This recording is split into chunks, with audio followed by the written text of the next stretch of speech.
أصبحنا وأصبح الملك لله والحمد لله. لا إله إلا الله وحده لا شريك له، له الملك وله. صباح الخير يا حلوين.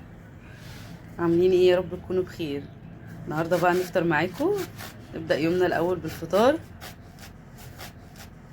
ايمان النهارده هي اللي جابت لنا الفطار. في الأكلة دي كل شوية نقول هنجيب ونخطط لها ما بتكملش.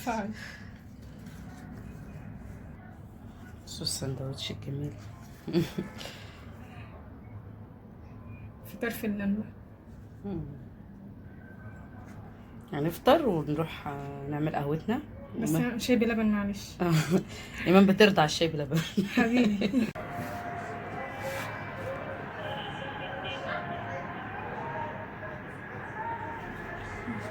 دلوقتي بقى حلوين، بعد ما فطرنا انا وايمان وشربت القهوه بتاعتي وهي شربت الشاي بلبن بتاعها، نبتدي بقى نعمل غدا. طبعا هي مشيت راحت المشوار، كل يوم هي بتنزل اليومين دول. ادعوا لها ربنا يجازيها خير ويقدرها.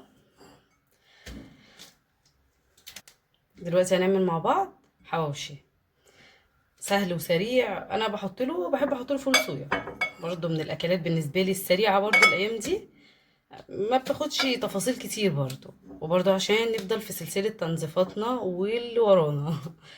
دي حوالي بص كوبايه صغيره جدا دي فول صويا، بحطه كده في طبق وبنزل عليه بميه مغليه. بسم الله.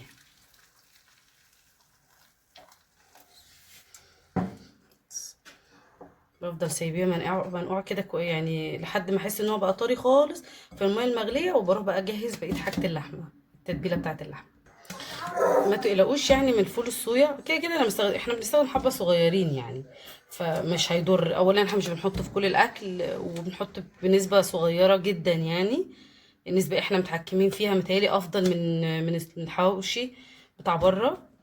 فانا بحط حبه صغيرين جدا عشان بس اللحمه ما تكشش في قلب العيش يعني. بصراحه بينفع بحط حبه صغيرين جدا لغرض بس ان اللحمه ما تكشش.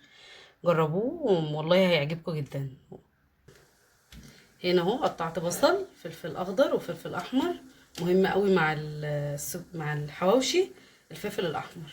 هضربهم في الكبه ونعمهم كويس جدا. فرمت كميه البصل اللي معايا بالفلفل. ده الفول الصويا بعد ما اتنقع في ميه سخنه صفيته كويس جدا جدا جدا من الميه. انا بحب اضربه هنا في الكبه بصراحه عشان يختفي، يعني يبقى مختفي كده مش باين اهو. طبعا لو عندك ليا يا ريت تحطي ليا، بس للاسف انا خلصانه عندي، بس انا جايبه اللحمه فيها نسبه دهون شويه اهو. دي كميه البصل اللي ضربتها مع الفلفل. لما اتضربت كويس جدا رحت ضربه عليهم الفول الصويا. بصوا الفول الصويا اختفى. احط عليهم طبعا اللحمه. دي كيلو الا ربع، جايبه كيلو الا ربع لحمه مفرومه. بسم الله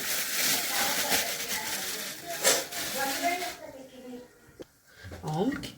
دي كيلو الا ربع لحمه مفرومه.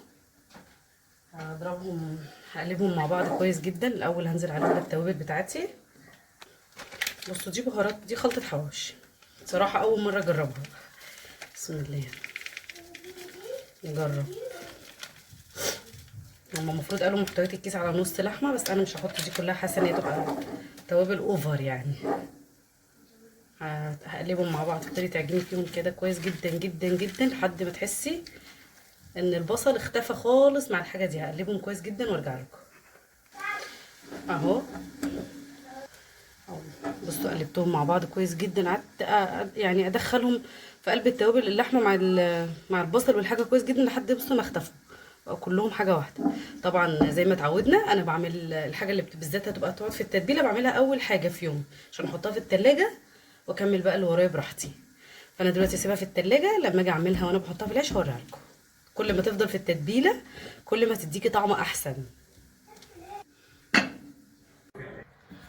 بصوا هنا العيش بتاعنا بعد بقى ما سبت اللحمه في البصل والتتبيله اللي انا عملتها ساعتين. حطيت هنا زيت على زبده، شويه زبده كده عشان تدي لمعه وطعم حلو للعيش. بسم الله. ابتدي احشي الحواوشي. ادي اللحمه بتاعتنا. مسكت الرغيف بفتحه من هنا كده. بسم الله الرحمن الرحيم. هنحشي بقى ايه كل كمية العيش، ونفرد اللحمة فيها كويس جدا، نفردوها كويس كده. بسم الله الرحمن الرحيم.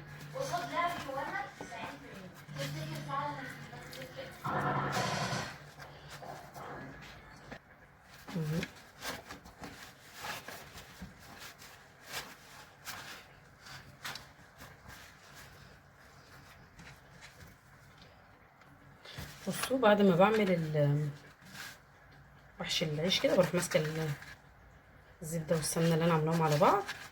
بسم الله الرحمن الرحيم. الزبده قصدي السمنه والزيت اللي انا عاملاهم على بعض، عشان لما يجي يخش الفرن يبقى ايه مقرمش، وفي نفس الوقت ايه برضو فيه طراوه كده، يدي طعمه حلو. بسم الله الرحمن الرحيم. بس اخلص كل الكميه اللي معايا وارجع لكم. ما شاء الله خلصت الكميه كلها ما شاء الله. اروح احطهم بقى في العصاجه في الفرن، انا بسويهم في الفرن. ارجع. بصوا ادي الحواوشي بتاعنا خلص. بصوا شكله حلو ازاي ومقرمش وجميل، والفول الصويا اللي حطيته فيه ما خلاش اللحمه كشت ولا اي حاجه. ودي البطاطس المحمره بتاعتنا، توميه، ولاد النهارده قالوا توميه مش عايزين طحينه. كده الغدا بتاعنا بقى جاهز. يا رب الفيديو بتاعنا يكون عجبكم. ما تنسوش تشتركوا معانا وتستنونا في فيديوهات جايه كتير. باي.